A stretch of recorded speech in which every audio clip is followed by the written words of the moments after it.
दोस्तों, इस चिड़िया को देखकर आपको कुछ याद आया? जब हम छोटे थे तो हमारे आंगन में एक नन्ही सी चिड़िया फुदकती थी, जिसकी चींची की आवाज़ आसपास गूंजती थी, जो हमको सुकून देती थी।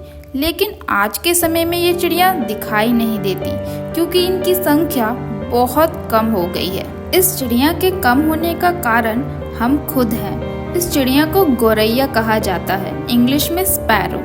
साल 2010 में वैज्ञानिक सर्वे के अनुसार पाया गया कि गौरैया की संख्या लगातार कम होती जा रही है और इसीलिए हर साल 20 मार्च को विश्व गौरैया दिवस यानी वर्ल्ड स्पैरो डे मनाया जाता है।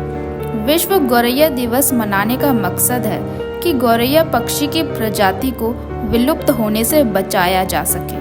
भारत में गौरैया की तादाद 80% कम हो गई है, जिसके जिम्मेदार हम खुद हैं। पेड़ों की अंधाधुंध कटाई और आधुनिक शहरीकरण की वजह से गौरैया पक्षी से उनका घर छिन गया और इस पक्षी की संख्या कम हो गई। और केवल गौरैया ही नहीं, और भी कई पक्षी हैं जिनकी तादाद बहुत कम हो गई है। और अगर कोई पक्षी दिखाई भी देता है तो वो है कबूतर।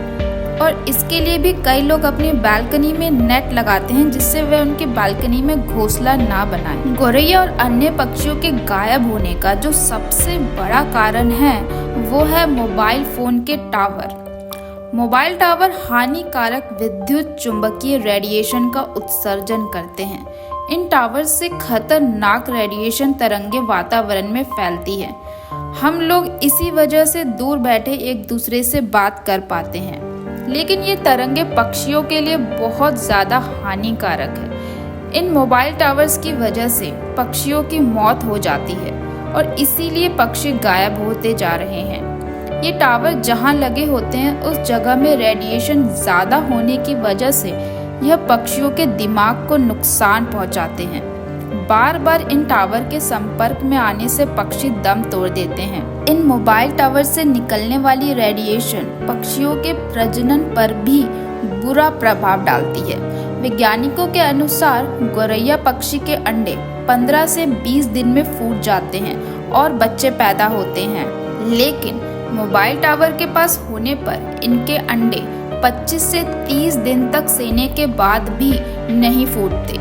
और इस तरह इन मोबाइल टावर्स की वजह से गौरैया और अन्य पक्षियों की तादाद में इतनी कमी आ चुकी है कि अब इन पक्षियों की प्रजाति विलुप्त होती जा रही है। और ये मोबाइल टावर्स किसके लिए हैं? हमारे लिए हैं। तो यानी इन पक्षियों की विलुप्ति की वजह हम खुद हैं। जैसा कि हमने पिछली वीडियो में बात करी थी कि इंसान की हवस है कि वह हमेशा बना रहे और जब तक बना रहे ज़्यादा से ज़्यादा चीज़ों का उपभोग करता रहे।